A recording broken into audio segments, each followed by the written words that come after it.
Hello everybody, Dumpsec01, Ron Victory here. And before you say, yes, I need to get my hair cut and I need to get a shave, can we move on with our day now? Okay, so I am recording this on Friday the 22nd of January. And Camp Cretaceous just released today. Well, season 2 of it, because season 1's been out for a while. And I'm pretty sure you sort of get the gist by now. It's just like the first season, where I sit down here, watch the first episode. You sort of don't see it because then that would be because then that would be copyright claimed out of existence. But as soon as I finish an episode, I come back and record my opinions on it. That's basically what I'm doing here. I haven't seen anything about this. I don't know any spoilers. I haven't seen any of the clips. All that I've seen is the trailers. And that's it. To be honest, I'm kind of trying to make this intro fast just so I can watch the show. But I will say one thing. I don't really have any expectations for it. But I have those expectations on purpose. Because on the first season, I didn't have any expectations going in. And I ended up loving it. So this time, I'm going back in with low expectations again, and hopefully I'll come out loving it again. But if it's horrible, I'll say it's horrible. And also, by the way, yes, this video contains spoilers, so leave now.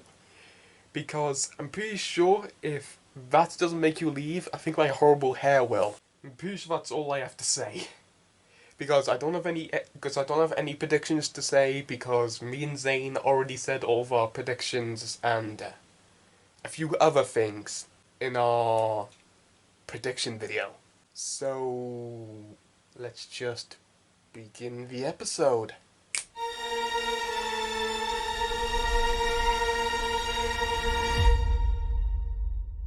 Well, that was episode 1. Pretty good. One thing which I really have to talk about coming out of this episode is the beginning.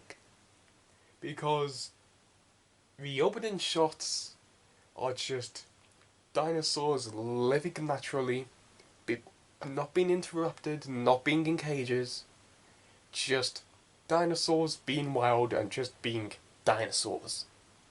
To my knowledge, we never really get that. Because whenever we do see dinosaurs being wild, they're either actually in a enclosure, or just 10 seconds later they come in and get interrupted by humans. But in this, we got a few different shots of different dinosaurs just being dinosaurs. We have a shot of a Ankylosaurus rubbing its back against a jeep.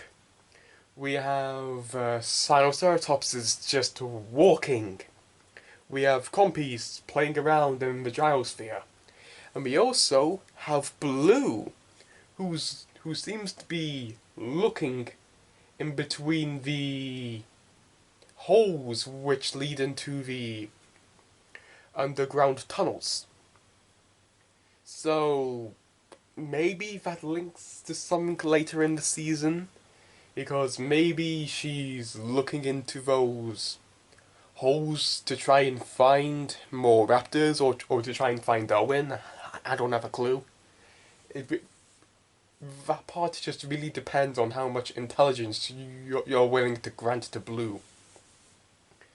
Another thing which I really have to say is the comedy. Because I just watched season 1 earlier today. And my major gripe was comedy. It wasn't that funny. However, this is hilarious! Kenji is comedy gold. You can't watch the first 10 minutes of this episode and tell me it's not hilarious. And also, another thing which I really have to say is the dream sequence. Because I'm pretty sure it's also the first dream sequence, the first good dream sequence in the Jurassic franchise. And It makes perfect sense. Of course. What's his name? Oh God, what's his name? I mostly get his name. Darius. Of course, Darius is going to feel guilty over Ben's death because Ben slipped out of his hands. Of course, he's going to feel guilt about it. Of course, he's going to be haunted by what he sees to be the death of one of his friends just because he slipped out of his hands. A specific moment I'd really like to point out is where they're reenacting Ben's death on the monorail. And in between shots, it switches in between it being Ben in in Darius's hand to his father. That hit me like a truck. Because it might not for most people, but I literally just watched the first season earlier today, and that specific moment alone just felt like I got hit by a sledgehammer. And another part which I'd really like to talk about is the whole entire concept of there being a beacon. I mean, the way they explain it in the show, of course there's a beacon. It makes perfect sense. Of course, I'm gonna butcher his name. Of course, Mezzarani, there, suck at saying it. Of course he would make some kind of a beacon which would work in case the park went to shit again. Because that was wrong. That is what happened in the first movie. Lots of people died because there wasn't a distress beacon. So that really just feels like a natural expansion of the park. The part which I'd really like to talk about is this glorious Rex right here. First off, she looks old. And we sort of got the nesting thing explained. They came up with the excuse of, oh, we've never seen dinosaur behavior, so who knows, maybe dinosaurs just nested just because. That's fine, I guess. But a specific moment, which I really like to say, is where Sammy, I believe her name is, calls the T-Rex Rexy. Rexy is now canon. The name Rexy is now canon! And of course, near the end of the episode, the message from the beacon got received. So either A, that's going to be a rescue crew, or what me and Zane theorized would be that Manticore received the message, and they're going to go to the island to try and take some dinosaurs maybe, or take some potential information from Sammy. I believe I should move on to the next episode before I run out of storage, because I had to do quite a few takes in this, which got cut because of reasons. So, let's begin the next episode.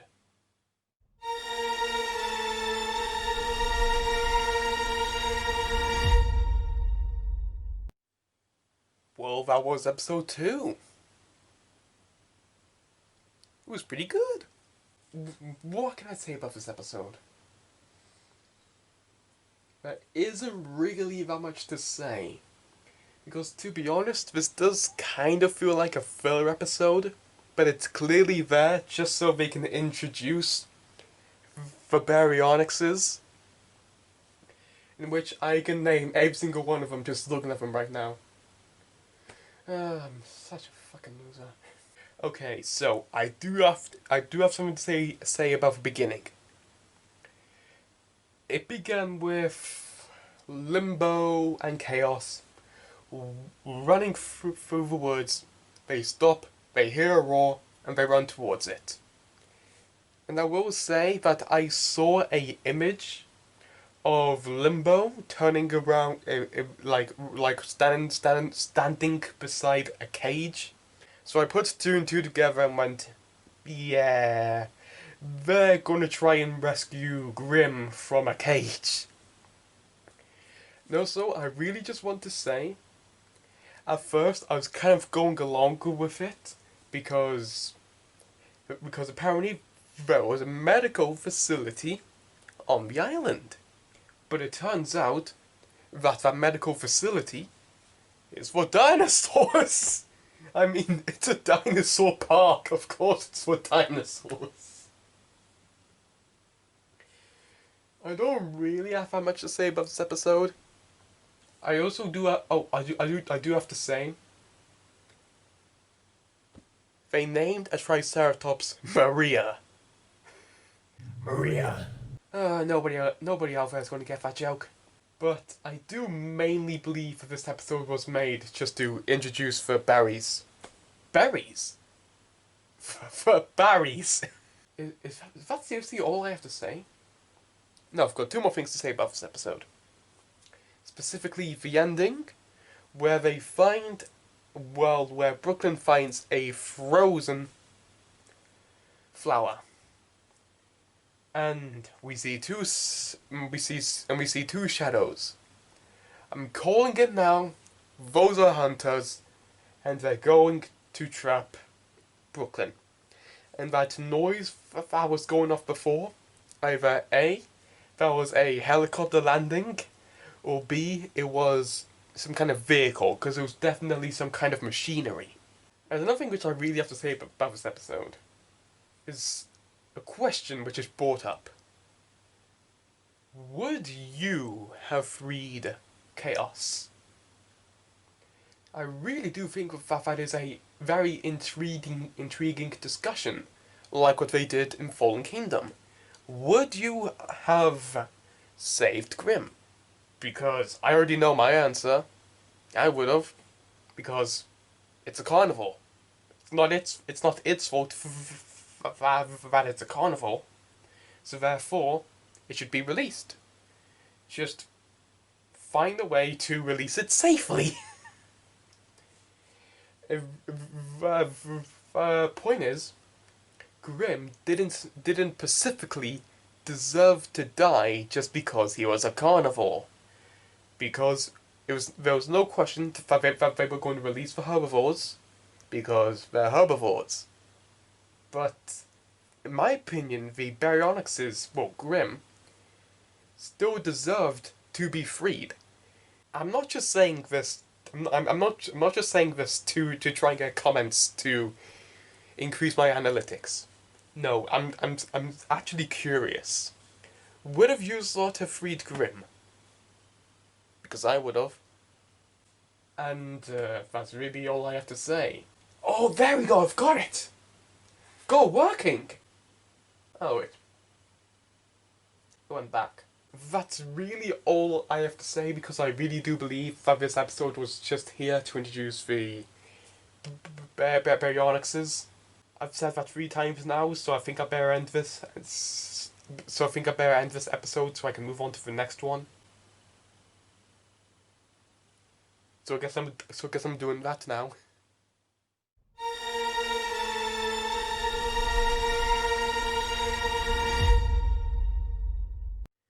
Well, I just watched episode 3, The Watering Hole. Once again, I really liked this episode. So, the main problem with this episode is that there is a dam. Damn. Kenji and Darius go and sort out a blockage which is stopping the river from travelling downstream. Now, we know there are other people on the island, because we see the fire at the end, we have the silhouettes, and now parts of the park are coming back online, it seems like.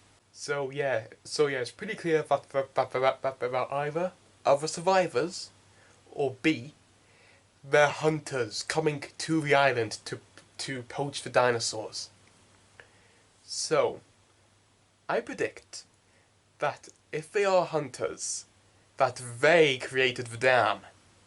That they created the dam to either A, keep most of the dinosaurs in one concentrated area so they could hunt them easier, or B, to cut off water to the camp so the kids would die of starvation. Of dehydration. I just tried to say a funny joke. I tried to be dark and edgy. That's not funny either.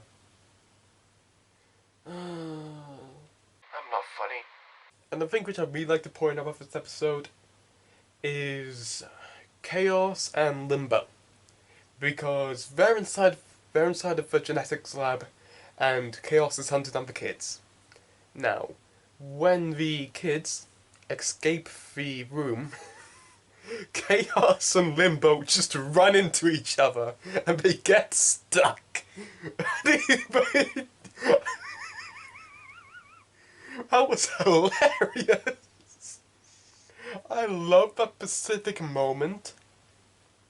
And another part which I really love is how when the kids come out and they encounter Grimm. And Grimm hears the calls of her sisters. Instead of going after the kids, she instead goes to help her sisters. I like that. And also, as for the actual watering call, as far as I know, in the animal world, that is a actual thing which happens. Where at a watering hole, predators won't specifically hunt prey, unless they're predators which live in the water hole. So yeah, I'm pretty sure that part right there is actually accurate to real life animals. And another part which I really have to say is near the end when Kenji was going on about the show which he watches. With the and he said that the relationship between the main character and her father is really compelling. With each passing episode, I'm starting to realize that I'm more and more like Kenji. What he said right there was literally something which I would say. I think I might be a arrogant dickhead then. I think that's it, because I don't really have that much to say about episode 3. Because I noticed on the first season as well that the first 3 episodes were basically their own stories, and the others were the actual overarching story. Now that is what I predict will happen here. Episode 1, 2, and 3, yeah, they're loosely connected, but they can still stand alone.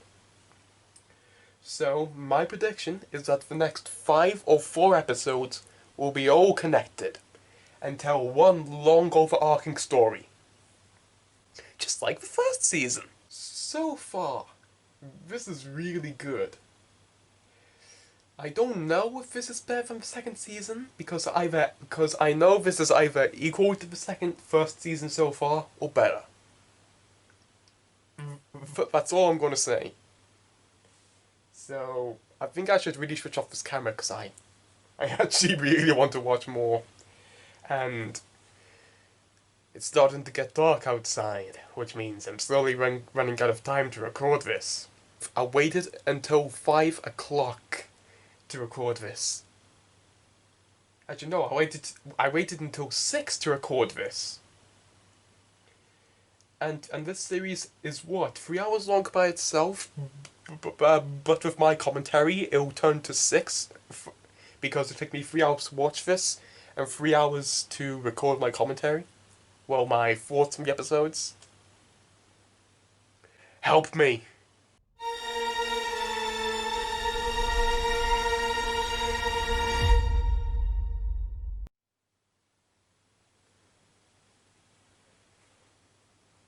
Yes.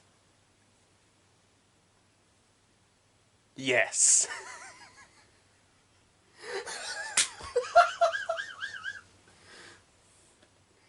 Dino King Ben is real. He hasn't gotten the raptor skull yet. But I presume it's all part of Tank's plan. He'll eventually get the skull. And second of all, Bumpy. She looks amazing. Yes. I mean, as for the rest of the episode, the rest of the episode was good. Okay? But I do think we've seen a bit too much of the whole entire going around and awing at dinosaurs, because we've gotten a lot of that so far. I mean, like, yes, it works nearly every single time. But yes, I do understand these two new characters are new to the island. So therefore, that justifies them being in awe. But I do believe that maybe we saw it a bit too much. However, I do enjoy the Brachiosaurus scene. And as for the big gruff guy, I was right about him, like, I was right about one of them being a front for Manticore.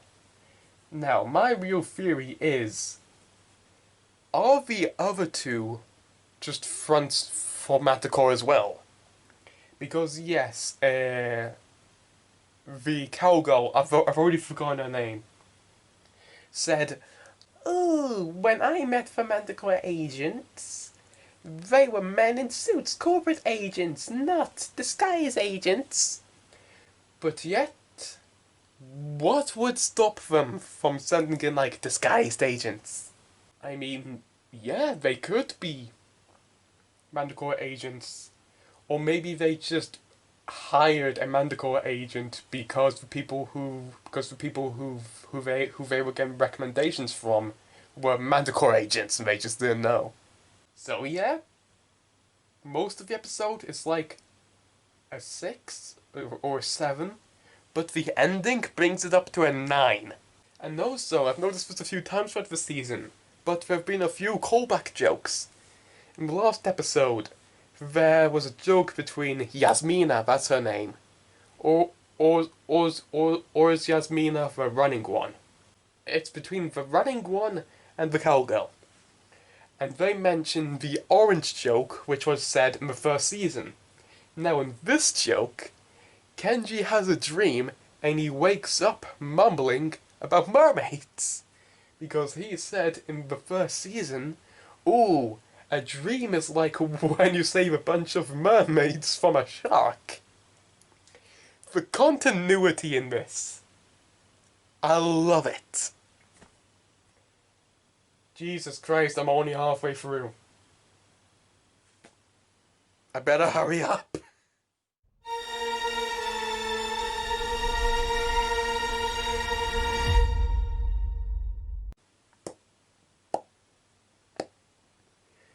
I think it's pretty safe to say that this is now my favourite episode of the whole entire series. This was amazing! Ben just went through a whole entire character arc in just one single episode, with barely any words being said. This is amazing! This episode isn't just amazing because Toro reappeared. To be honest, I wish I recorded my reaction to Toro reappearing. Because I'm just blown away by this episode in general. Not just because of Toro. I just want to make that clear. If this wasn't Toro and if this was like a Ceratosaurus instead, like, this episode still would have been phenomenal. I just love how this episode clearly demonstrated Ben's daily struggles on this island full of dinosaurs. And I really like how it shows that there's a slight conflict between Ben and Bumpy, because Bumpy is an animal. She doesn't really understand the concept of personal space. So therefore, when it comes to sleeping in the bed that Ben made, of course Bumpy won't understand that Ben needs space because she's an animal. And Ben ends up scaring Bumpy away because of the daily struggles that this island is pressing on him. If he doesn't evolve, he will die. I love it. So can I just mention, oh yeah, and also there's the opening which shows how Ben survived. I mean, yeah, that's... How didn't anybody predict that? I saw theories like, oh, maybe he falls into water. Nobody ever said, Why doesn't the Pteranodon actually get him? To be honest, this episode is a 9 out of 10. If not a 10 out of 10. Because I literally can't nitpick this. This is the perfect episode. This is pretty much a CGI primal. I love every single second of this episode. So, as for Bumpy, we were wrong. I'm pretty sure me and Zane speculated that, oh, she'll come back as a teenager. But no, she's back as a full adult. And I love it. The fight between Toro and Bumpy was amazing. I mean, the first whack. I had the same exact reaction as Ben did. It's very clear that Toro should have died there. So, it's pretty safe to say that, yeah, Toro's dead. Because he fell from the top of the cliff onto the back of his spine. He is paralyzed. He is dead. Also, I really just love how Ben specifically targets Toro to hunt. I love it. Let's just face it. Toro is Darth Maul, Ben is Obi-Wan Kenobi. You know this show is good when I'm comparing it to one of the best hero and villain dynamics in TV history. I adore this episode.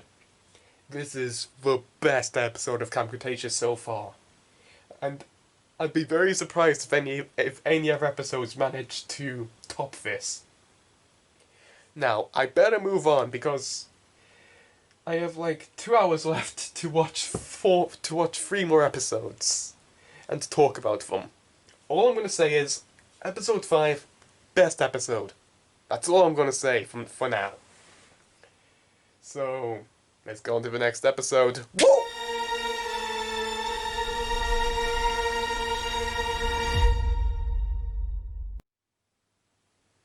That was episode 6. Oh my. I feel like I'm going mad. Oh. This was another really good episode. Wasn't as good as the 5th one, but this is still really good. Oh, where do I begin? Ah yes, I have a complaint. The part with the baryonyxes. They don't have to be scared of them anymore. An Ankylosaurus could easily take on 3 baryonyxes. Easily! There's no need to hide, you have an ankylosaur! No, so yeah, it was revealed that, ooh, they're hunters, ooh, who would have thought? But this part in but there are some parts in particular which I really like. Mainly the part where they all drive out of the warehouse and it explodes and they all go flying. That specific moment probably didn't get the intended reaction, but I loved it just due to how mad it was. We also had the moment where the bald guy sacrificed himself to distract the baryonyxes. It was a really good moment.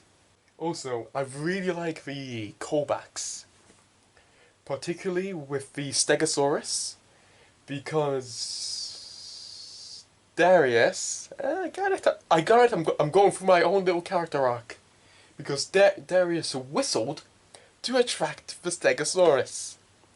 Meanwhile, earlier he would have done the call. Instead, he whistled, and I can't whistle, so there's no point in me doing this. And also the moment where they find the Sinoceratops' head. I mean, yeah, I was expecting them to do something like that, but not the way they did it. Jesus! I really like how this show doesn't hide the violence. I mean, yeah, they aren't allowed to show certain things, but, but, but what they got away with was impressive. Oh, so can I just mention, the Stegosauruses have beaks. The Stegosauruses have beaks again. What the hell happened in Fallen Kingdom? Why didn't they have beaks in Fallen Kingdom? Also, I've got another complaint. In the chase scene, Ben and Bumpy just disappeared. It's almost like the animators knew that the Ankylosaurus could easily take on the Baryonyxes, so they made Ben and Bumpy disappear so nobody could complain about them. The thing is, partway through this episode, I've kept on forgetting about things. Actually, no. Another thing I'd really like to mention is Rexy. Yes, I can call her Rexy. I really meant to say this in episode 1, but there was a moment in episode 1 where Rexy was carrying a log. Now, I was hoping that somewhere Rexy would get in a fight with a dinosaur, and she would just use the log as like an axe. She would just go full Kratos on them. Oh, I would be so nuts. I would love it. You can tell I'm really excited for Godzilla vs. Kong, can't you? A really good episode. Taking away episode 5, because that would just be unfair, this is the best episode so far. Apart from episode 5. Also, I'm calling it here. The rich people are going to get to the boat and get away, but if you sort of remember, in Fallen Kingdom, there was a moment where the helicopter came along and basically freed the Mosasaur. My prediction is that the Mosasaur will be freed, go out to sea, kill the people in the boat, leaving the kids stranded for a 3rd season. Because to be honest, this really doesn't need a 3rd season. This could be the final season. But I would like to have more of this. I need a Ben and Bumpy solo series. I don't want it, I need it. I would watch the shit out of that. If that is the direction the Jurassic franchise is going, then strap me on and call me daddy, I'm on board.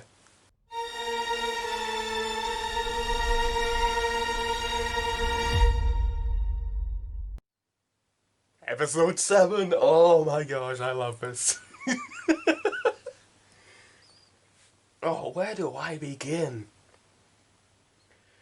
First off, this is my queen. The only real question I have coming out of that episode is what on earth was that thing in the culture vat? Because to vaguely describe it, because I wanted the T-Rex here, because Rexy. There was this incubation culture vat when Kenji was pressing the green button over and over again, it caused a malfunction. What the hell is that? My guess is it's some kind of hybrid. Because this is obviously Manticore related.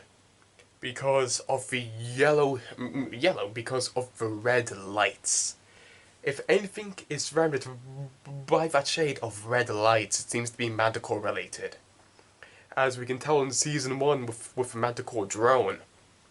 My theory is that Manticore infiltrated Jurassic World, somehow managed to build a bunker in there, and they're incubating a hybrid. Now the question is the hybrid a mini Indominus? Is it the Indoraptor? Is it some original hybrid? Because I was really hesitant about them bringing hybrids into this. But you know what? I'm going along with it. I'm digging it. I don't really have that much to say apart from I love this. The T-Rex hologram at the end. All I'm gonna say is, notice how Rexy didn't attack it. She roared at it. She tried to communicate with it. Maybe she's lonely. I don't know what's the purpose of that anymore. Because we've already established that the whole entire nesting thing was just a new behavior that was observed for the first time through Rexy.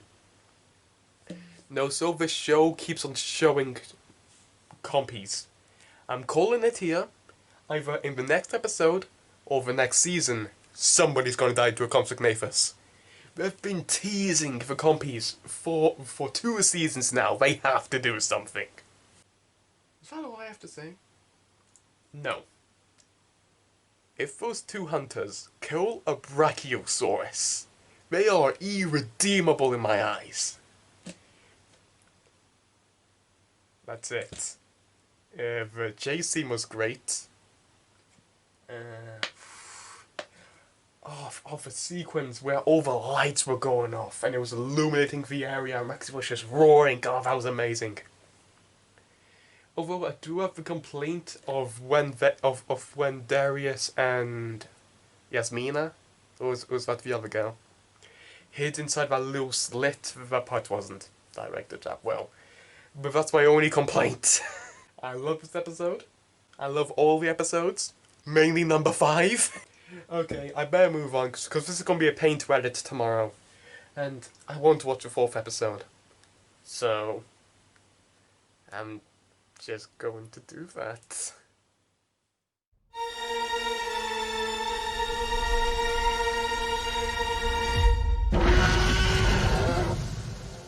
That is the best finale I could ever dream of. Oh, that was amazing. Oh, that was incredible. Oh, the payoffs were so satisfying. Where will I begin? Oh, poor Grim. Grim deserved better. No joke, I legitimately got teary-eyed when Grim got shot down. Oh my gosh. And then her sisters came, like, yes, but this is the same episode which confirmed that the Baryonyxes are in some kind of sexual relationship. Thank you, Fank, for putting that idea in my head. My only complaint is that maybe the Barrys should have killed man as well. But yeah, again, the man didn't really do anything. It was really the woman who took the gun off him and shot Grim.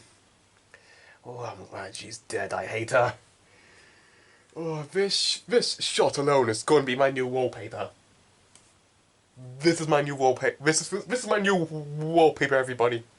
You can't see it because of the shadows and all, but that is my new wallpaper. My only complaint about this whole entire season is that they never really did anything about the beacon. Because the stress signal was sent out like 100 meters or whatever. Somebody must have picked it up. The hunters didn't know what on earth it was on about, so somebody had to have picked it up. But apparently they're going to save themselves, which I like. It shows them taking the actions into their own hands, which is what this entire show has been about. Because in the first season, they tried to trust an adult, Eddie, on his birthday, and he had turned out to be mad. And then they trusted the 2 hunters, and they turned out to be hunters, the scum of the earth. I suggested maybe the Mosasaurus killing them on the boat, but what we got was infinitely more satisfying. My only complaint is, why did Rexy run towards the watering hole? That's my only complaint. And when it looked like a man was going to shoot Blue, I knew Blue wasn't going to die, but yet I still felt so compelled. When I said the only way they could make me hate these hunters more is by making them kill a Brachiosaurus, well, there's one more way that they could have done that. By killing off one of the damn Barrys. Oh. In our theorizing video, we joked about the Baryonyxes dying. And now since it's actually happening, I don't want to see it. This show is phenomenal. I don't care if people hate it because it becomes less realistic. I mean, hell, this is a universe where they clone living dinosaurs from amber. They're allowed to go a little bit extreme in some places. I was a little iffy at first on the second season, but now I can say that the second season is better than the first season in my eyes. Just the ending alone. Hell, episode 5 alone made this season better than the first one. Now the real question is, what on earth is that at the end? Because throughout this whole test series, they've been teasing E270, or something along those lines. And it was revealed in the last episode that it was a door. So I really should have connected two and two together that E270 was the door to the incubation vat. But what is it? And the question is, who gave Eddie that key? Like, yes, our current theory so far, and what show's gone with so far, is that Eddie was a front for Manticore. So, maybe the hybrid was Manticore related, or might have been Doctor Wu related. Whatever it is, it's very clear that in the next season there is going to be something. And it's going to be one hell of a story. I don't know what to say. I absolutely adore this. And you know what? As soon as I stop as soon as I press stop record on this camera, I'm gonna go online and preach about this everywhere. Oh, I love this. You sort of witnessed me fall in love with a show for a second time. That was Jurassic World Camp Cretaceous Season 2! And I cannot wait until Season 3 comes out later this year. Because yes, it'll be coming out later this year, I pretty much guarantee it. I'm just gonna end it here because this video is lasting forever. Thank you all so much for watching, and yeah, it's a Domsec 01, roar to victory! Ah!